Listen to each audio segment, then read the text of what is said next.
Back here on HQ Spotlight, as we already mentioned, the AFC South getting a little spicy. The Jags sitting on top of the division after they beat the Titans. And, of course, the Texans picked up a huge divisional win against the Colts. So the Texans on a 4-game win streak. They are finding ways to win in tight games. Each of those wins, by the way, in that win streak, coming by 7 points or fewer. They have the most wins in one-score games since Week 10. And our very own Evan Washburn spoke to CJ Stroud about that after the win over Indy. Take a listen. CJ, congrats on the win. Early in the season, one-score games were a problem for this team. What's changed now with 4 straight? You cut yourself a couple of times. You start to heal, and you start to learn how not to cut yourself anymore. So I thought, we did a great job, man. All glory goes to God. And I'm just grateful for this team, for, our offense and our defense, our special teams playing together. So, man, it's a big-time win for us. We're going to keep it rolling. You were on the sideline for basically a month. What was it like being back out on the field in this type of environment? Yeah, I was a little rusty, at first, that early interception off of a turnover, got cleaned that up. But other than that, I felt like I distributed the ball well, was accurate, put our guys in position. But it's not me without our protection, our ability to run the ball, and our receivers running routes and tight ends. So, man, it's a collective group, and, man, I think I've knocked off some rust and be back rolling. Some people will say the season really starts after Thanksgiving. You guys have won 4 straight. How dangerous is this Texans team? Man, we're super dangerous. Like you said, man, we've lost some close games against some really good teams. And, if we find a way to win some close games going past Thanksgiving, we'll be able to put ourselves in position, to do whatever we want. So, it's a great coach team, and we're going to see them again. But, it's a grind every week, and it's hard to win the league. But, if you can get it done, man, it's a blessing. Good to have you back, bud. Thank you, man. Good to see you. Let's welcome in Evan Washburn to the show. Evan, great to see you.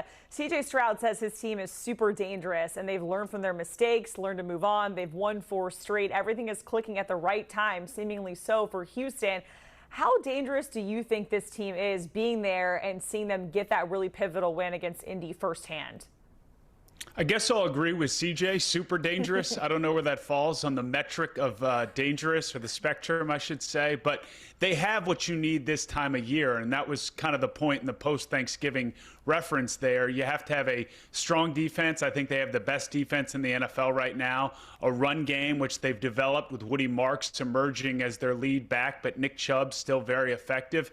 And a quarterback that can make a few plays over the course of a game. And C.J. Stroud was far from perfect in that game, but for his first contest after being, as I mentioned there, on the sideline for a month, I thought he looked really good. And then, Jacqueline, you also have to acknowledge the environment around them right now in the AFC. Outside of their division, all the top teams have major flaws. And you think about what Houston's done the last 2 seasons. They've made it to the divisional round. They've been knocking on the door of an AFC championship game. But if we're being honest, they've been a step or 2 behind the Kansas Cities, the Buffaloes, and the Baltimores. But this year, it's much different. There's no sort of elite class. I know New England and Denver have the record, but they're new to this whole environment as well. So I do think that puts Houston in a good spot here, but they're going to have to manage their division and the fact that they're a little behind the 8 ball based off of the slow start to the season. Yeah, we see it there. The Texans sitting at 7-5. They are in the hunt, and they have a very pivotal game on deck with the Chiefs Sunday Night Football on December 7th. Let's go to the Colts side of things because they started the season 7-1. They're 1-3 since then, and this game with the Texans is the first game where they've scored under 20 points. So aside from the fact that they're facing a defense that is the real deal in that matchup, what else went wrong for Indy in this game? I think there's a number of things that are concerning right now, Jacqueline, for Indianapolis. They went off on such a historic start, and I don't think that was necessarily sustainable. But the drop-off offensively has been a bit alarming in these 3 losses. They're basically 10 points less per game. And really, it's the efficiency that hasn't been there on first down. They were able to basically avoid third down for much of the first 8 games of the season.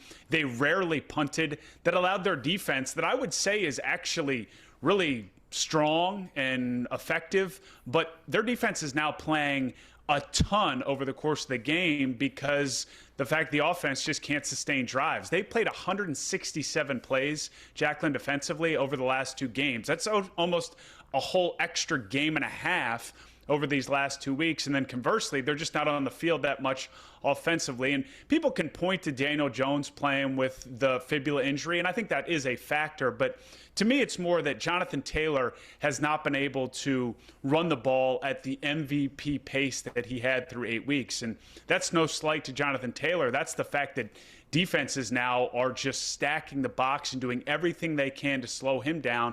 And the Colts, up to this point, haven't proven to have necessarily a second pitch, if you will. If JT's not going, this offense doesn't seem to be able to do what they did to start the season. That's where they're going to have to make the adjustment, really, and it's starting this week against Jacksonville. We talked to Shane Steichen about it in lead up to the Houston game, and I think you do have to put Houston a bit in a box because of how good that defense is. But Kansas City, they struggled to run the ball. Pittsburgh, they struggled to run the ball. They lost those games. So they have to figure out a way to be able to be effective offensively, put up points, but maybe more importantly, just sustain drives to give their defense a break, even if Jonathan Taylor isn't running at his MVP clip.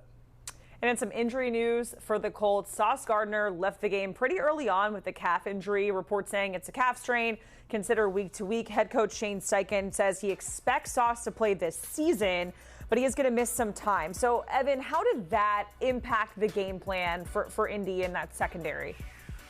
Well, you saw it, Jacqueline, in the game against Houston, what C.J. Stroud, even though he didn't throw a touchdown pass, what they were able to do in the passing game, nearly throwing for 300 yards in that game. And that's not entirely due to the fact that Sauce Gardner was off the field, but that's a big part of it. They were able to do a lot of man with Sauce and Charvarius Ward now back healthy as well, and they just couldn't do that. So there were some holes in that secondary. And to the theme of the segment, it was one of the tough things for us as a broadcast. We were excited to get into Sauce Gardner and how he's really found a home here in Indianapolis, just playing with him for a few weeks. The kind of shocking trade out of New York, and we spoke with Sauce during the week, and he loves being a member of this Colts organization. He talked about how it's just a completely different experience for him, specific to the defense. He mentioned how he's got vets around him for the first time. There's a trust factor that he has.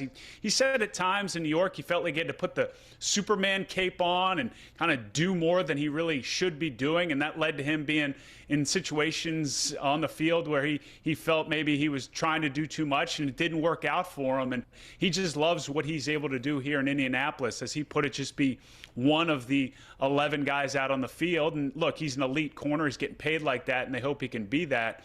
But it's clear he's digging the Colt vibes, too, in terms of culture and how close-knit this group is. But he goes down early in that game, and I do think it really affected what they could do defensively to try and limit the Texans in the passing game and just get off the field on third down. Going back to that number, it's pretty alarming. 96 plays against Kansas City, and then they're around 70 against the Texans yesterday in terms of defense. That's just a lot of wear and tear on those bodies. Evan, we're going to talk about the AFC South playoff race in general, and I know you've seen almost basically every single AFC South team in person because you were there for the Jags and the Texans, and then, of course, here with Indy and Houston. If we look at the schedules coming up, I know we talked about it with Jacksonville in the Colts. That's the next pivotal matchup for those squads. But then, of course, the Texans have the Chiefs. There's a lot going on. The Colts haven't won in Jacksonville in like over a decade. But then I'm getting flashbacks to 2023 where the Jags were 8-3. Vying for the 1 seed in the AFC, and then they finished 1-5 and completely missed the playoffs. So there's just a lot of factors at play here. How do you see it all shaking out? And you are, by the way, going to be on the sidelines for this next game with the Jags and the Colts. Yeah, it's a big week for you, Jacqueline. Hopefully you can keep it together and get yourself to Sunday in a good headspace. Look, it's an interesting spot. I really think the AFC South has replaced the AFC North and what they've been the last few years in terms of relevancy and really having multiple playoff contenders, really 3 as you look at that lineup in terms of Jacksonville, Indy, and Houston. I think if I were to pick a team I like most right now, it is Houston. And it's not just because CJ thinks they're super dangerous. I just like the formula of what they have and what they bring to every game in terms of that defense, the running game, and then having CJ and that offense able to make enough plays. And they seem to have found their identity in a lot of ways. The remaining schedule is tricky for a lot of those teams. most notably, I think, Indianapolis. And they're a vulnerable group right now. We've touched on it. They're 1-3 in their last 4, and they got to deal with Seattle, San Francisco, Jacksonville, and Houston. So for all intents and purposes, you've got playoff teams on the end of your schedule in terms of the regular season, and there is no let-up. While the Jags, in theory, as we know in this league, that's a tough thing to live by, but they've got the Jets and the Titans left to deal with, and that's a more positive place to be in terms of the math that it might come down to in this division. But I do think we'll learn a lot about specifically Jacksonville and Indianapolis when they meet up, but also Houston on Sunday Night Football when they play Kansas City, because I don't think Kansas City's going away. I know people after the Thursday game against Dallas may be saying this isn't the year for who's basically run the league for the last few years, but I just don't think they're going to go away quietly. That's a big spot for Houston. So it's a fun year in the AFC South. It certainly is. It's fun if you're on the outside looking in. If you're in it, it's really stressful. Evan, we appreciate it emptying the notebook. I will be watching Colts Jags with bated breath, hoping for the Jags to pull out a win. Come on, Jacksonville. All right, NFL Today with the crew. Make sure you check it out Sundays, 12 p.m. Eastern time on CBS. And, of course, you can stream the action with the fellas on Paramount Plus as well.